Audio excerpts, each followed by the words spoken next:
Alors, comment je vais démarrer ça? J'ai pas de texte, hein, mais bon, je l'ai préparé dans la tête quelque part, le texte. Tout le travail de la presse occidentale actuelle. T'as un mec qui vient d'envoyer un message clair.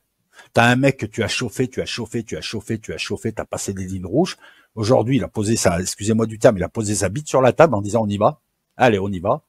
Je vais vous expliquer pourquoi. Et ta principale préoccupation, c'est d'essayer de déclasser le missile en missile MRBM, enfin IRBM, puis MRBM. Maintenant, c'est devenu un hypersonique. Demain, ils vont te dire que c'était une flèche. C'est le débat. C'est-à-dire que là, on leur a dit, ah, enfin bon, on va rester, on va essayer de pas être vulgaire. On leur a dit à ces pseudo-journalistes, vous allez noyer le poisson. On est en train de mener les Européens à la guerre. Les mecs, ils s'en foutent, ils vont en boîte de nuit ce soir. Hein, donc on l'a bien embrouillé. Et là, faudrait pas qu'il se réveille, le gars. Donc la presse, vous allez minimiser le truc. Non, c'est pas un ICBM. Ah bah écoute, c'est pas un ICBM, ouais, mais c'est peut-être pas ça la question.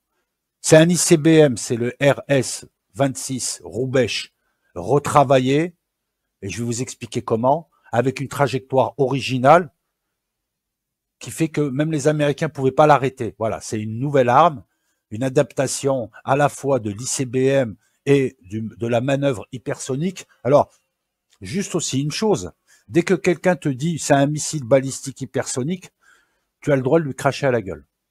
Tu peux même le savater après. Si, c'est cadeau. C'est marqué dans le droit pénal. Tu peux. Tous les missiles balistiques. Les Patreons, vous avez vu, il y a une dizaine de vidéos qui parlent de missiles, qui classifient, qui déclassifient, qui vous expliquent ce qu'est un cure-dent, ce qu'est un missile RR, ce qui est ceci, ce qui est cela. Et je vous ai expliqué, par exemple, certains missiles sont plus proches de la roquette que de... Voilà, donc un missile, il n'y a rien de plus différent d'un missile qu'un autre missile. Il y a tellement de classes, de catégories, d'utilisation, de possibilités, il y a tellement de classifications. Hein, il n'y a pas que nucléaire conventionnel, il n'y a pas que... Voilà, il faut regarder les couches atmosphériques jusqu'où ils peuvent aller. En général, hein, pour un balistique, c'est dis-moi quel chemin t'as pris, je te donnerai la nature. Je te donnerai ta nature. Tous les missiles balistiques sont hypersoniques, vont à des vitesses hypersoniques.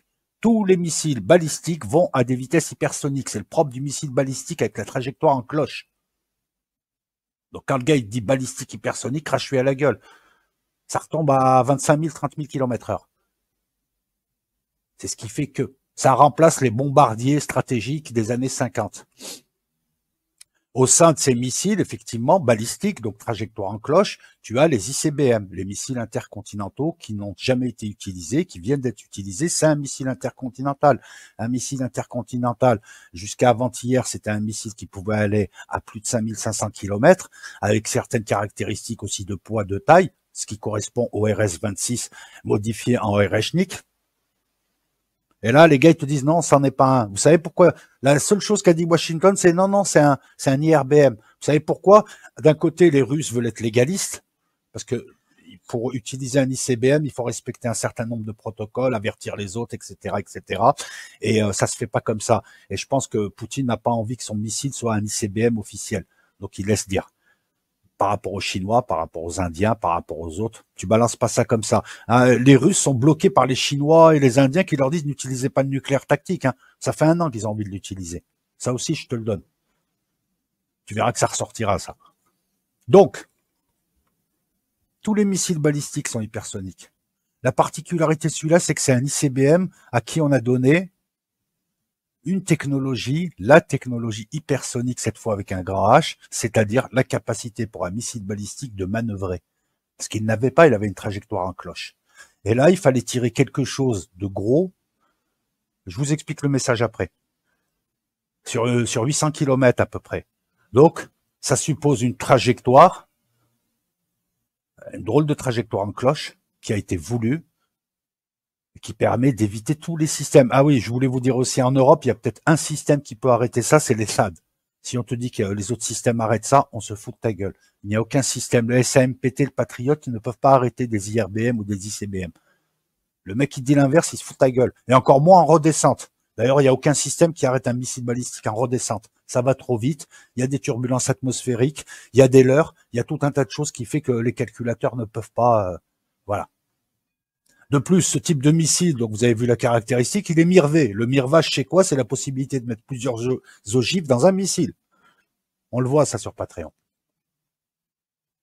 Là, c'était quasiment un bus à bombe. Ils ont mis des charges inertes. Ça a explosé quand même, bien sûr. Je vais vous expliquer. Ils ont mis des charges inertes. Ils ont joué juste sur la cinétique. C'est-à-dire la force du missile qui tape.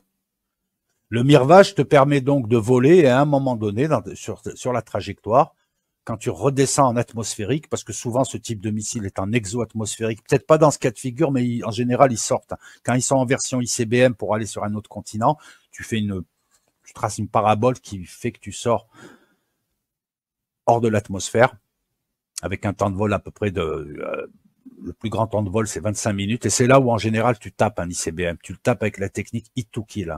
Ouais, tu t'arrives pas, il t'explose pas devant lui, t'as pas le temps, il passe trop vite. Faut le taper. Donc tu as le THAAD et le GBI. Enfin, les intercepteurs GBI, t'en as t'as trois centres aux USA et t'as les THAAD. Et encore, je suis pas sûr que les THAAD arrêtent tous celui-là, parce que celui-là est manœuvrant. Je poursuis un petit peu. On a vu ensuite que non seulement le missile pouvait aller vite, pouvait arriver, que personne ne pouvait l'arrêter, mais c'était un bus à bombe.